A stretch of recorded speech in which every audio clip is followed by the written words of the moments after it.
Sure. Hey, Eric, how you doing? Good. How are you, Bob? Long I'm time. good. Yeah, no, long time no see. Appreciate you doing it though, because we couldn't ask you about Auburn last night, really. Hey, I was thinking about it, and I think maybe the word we both were looking for about Ricky not starting to have maybe it's accountability. Do you think that's a good word? I mean, when a guy plays that kind of minutes, you got to, and he's not performing up to his usual level, you got to hold him accountable. Is that maybe what you're going for? Yeah, I mean, I just think that yeah, I mean, what's the question, Bob?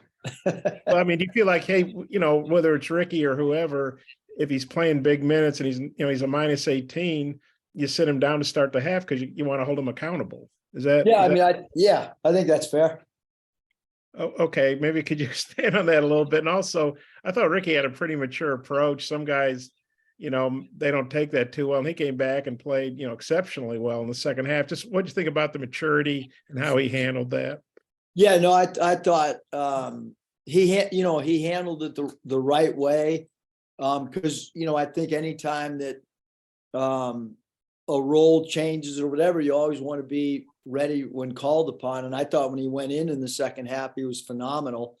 But there's also got to be a certain trust factor between player and coach that because I mean we were still down in the half. Like, I mean, we need, I mean, he's one of our best scorers. He's one of the best in the SEC at creating his own shot. So we certainly needed we needed Ricky to perform well, whether he started in the second half or not. So do you go to him in the locker room and say, "Hey, Ricky, you're not starting a half," or how do you handle that? It didn't quite go like that, but um that's How'd it go? hey, when Joseph, you're starting, Ricky, you're not starting. Okay. Well, that's clear and to the point. I like that. And then actually, I think Scotty's honored, but I think he's got a ill child at home. He's caring for, but he wanted to know about Makai's rim, his shot blocking run he's been on, and what you think. I guess about his rim protection in that regard, and then the matchup against, I don't know if you say it, Broom or Bromy or the big kid at Auburn that's doing so well for them. Yeah, Makai's done a phenomenal job for us, blocking shots, protecting the rim, uh, doing a great job rim rolling. And then certainly, number 4 and number 44, Cardwell is a returner, and 4 is a transfer. Both those guys are really good shot blockers, excellent around the rim.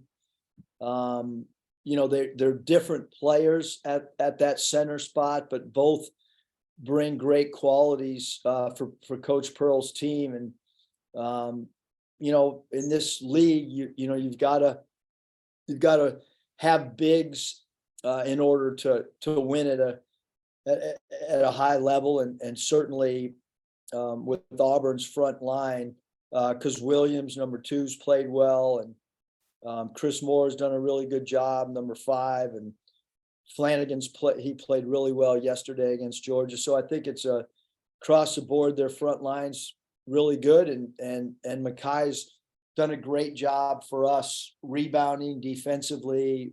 Like I said, done a good job rolling and catching the ball in traffic off our pick and roll game, and certainly done a really good job protecting the rim.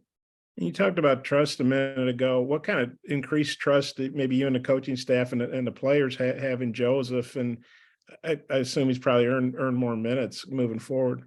Yeah, Joseph's, I mean, he's done it, he's done what you would hope, which all of our guys have, staying ready, getting shots up, getting reps up, taking practice serious. I think all of our guys have done a really good job of that. And then he got an opportunity. I mean, Joseph's strength is an area that we've struggled in. And, he can make threes. He can stretch the defense out. He's got a really quick release. And at times we've really needed perimeter shooting. And so he's been able, he was able to provide that for us.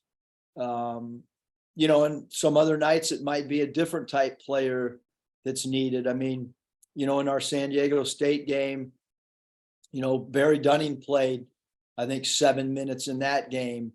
Because we needed, some physicality and some length, and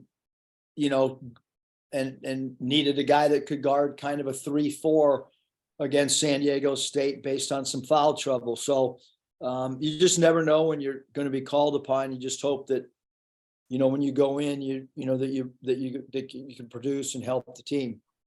Okay, I've got a couple more. I'll turn back to Mike. Thanks, Eric. Hutch.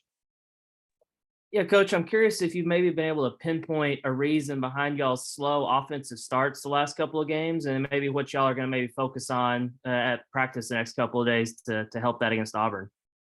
Yeah, I don't think we're not going to be able to solve a whole lot of problems because obviously you look at the minutes that, it's not just the minutes that guys are playing, but, the other thing too, Hutch, is when you're down 2 players, that means there's more reps going to players that play high minutes. Cause one of the, reasons that, like maybe at Nevada, we had a lot of walk-ons, you're able to get more reps spread out, but you're still able to cover a lot of things. And,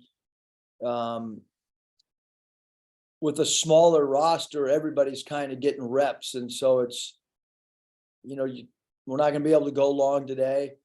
And then tomorrow, we'll shoot once we get to Auburn, but we're not going to be able to, it's a travel day. And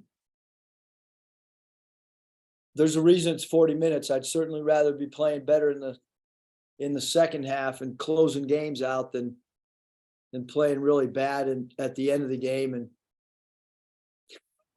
and playing great out of the gate.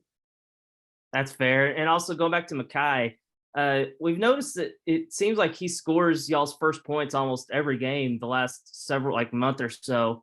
Is that just a coincidence, or is there something about him early in games that y'all like going to? Well, I think you want to reward a guy that's a defensive anchor for you. And I think that anytime you can score or touch the ball, Coach Daly used to talk about engagement. You kind of get engaged in the game quickly if you feel a part of it. Oftentimes in the past, we've tried to, not necessarily this year, but in the past, we've tried to run a first play of the game that multiple people touch the ball to feel some involvement early on. So certainly trying to get him going early and then, maybe see a ton of energy at the defensive end and on the glass becomes important for us to start games off. Curtis. Hey, Coach, you kind of touched on some of this, but you mentioned last night that you guys kind of had that full week of prep for this Missouri game. Now you're on the opposite end of the spectrum with the short turnaround and the travel day. I'm just curious, how do you turn the page quickly after an emotional win and then get the level of scout and game preparation that you want to in? I've got to assume your staff has a lot to do with that. Yeah, the staff's done a great job. I mean, we rotate the preps, all 3 of them. And I kind of like the delivery that all 3 guys do. Ruta's got his own approach. Coach Smart has his own approach. Coach Arginal has his own approach. And then, we sit together and collaborate on ideas as well and come up with a game plan and a plan A, plan B, and a plan C. But, when we're on a short turnaround time like this, a lot of it becomes mental, a lot of it becomes video, a lot of it becomes individual meetings. All those things become important, Curtis, as we try to, get as much prep in as we can between now and game time, in Auburn.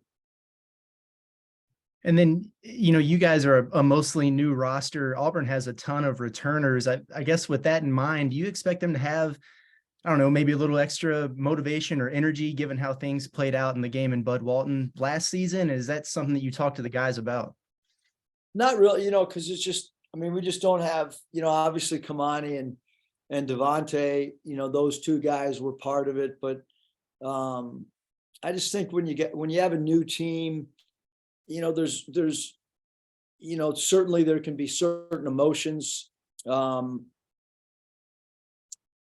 was worried about how are we going to play against Missouri, based on, last year, the way we played so well, and there was a large, scoring difference in the game at our place. Were we going to be focused and have tremendous respect? And I mean, my wife said that none of them were here. They don't even know the score, coach. Like, why are you worried about that? And she's right. And I think same thing with this. I mean, I know how good Flanagan is, and I know, how good Williams is and what a matchup problem number 2 is. And I know the energy that Cardwell brings and the enthusiasm that he brings to the home crowd. And we know the explosiveness in the backcourt of Green and Johnson, how they can shoot threes and dribble drive. And we know that Chris Moore plays with great energy and pounds the offensive boards and is a really good cutter and improved 3-point shooter.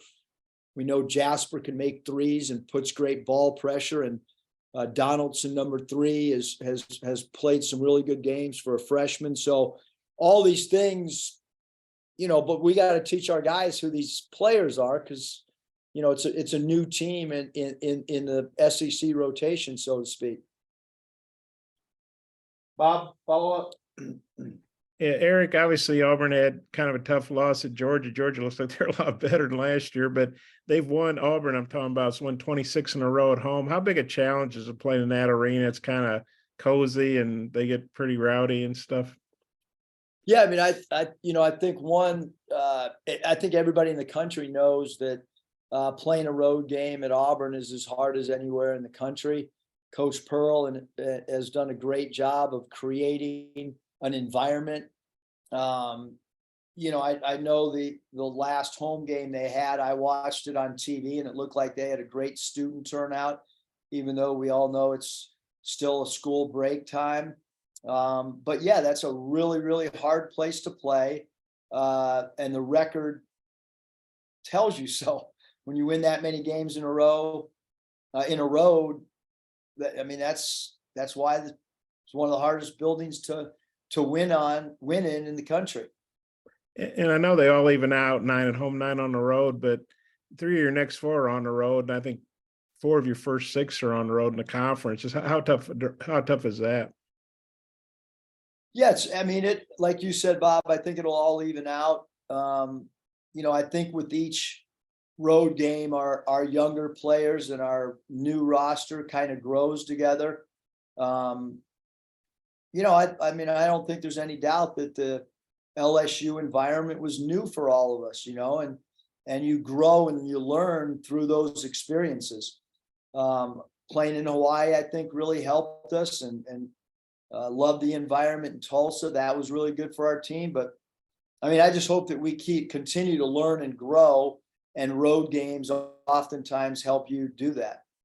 And then we know Nick, I guess, saw a specialist out in California. Any update on him? I assume he's still out indefinitely. And Yep. Yeah, there's no update. Has seen a specialist, remains in LA. And, I would assume that that'll be, the case for, the next, not to speculate, but I mean, that's probably going to be the case for, throughout the rest of the month. And then, where it is at that point, probably, reevaluated, but certainly, not the expectation that he'll play in the next few games. so do you mean he'll be in California through the end of the month? Or you just mean he'll be indefinite for the foreseeable future? He's in California right now, today, as we speak. Yeah, but I mean, you said something like you assume that would be the case for the rest of the month. You mean he's going to be in California all that time? No, I'm saying we can anticipate that he will not be playing. I got you. Yeah. Okay, I'm not always the sharpest knife in the drawer. So thanks, Eric. Appreciate it. Thanks, Coach. Appreciate your time.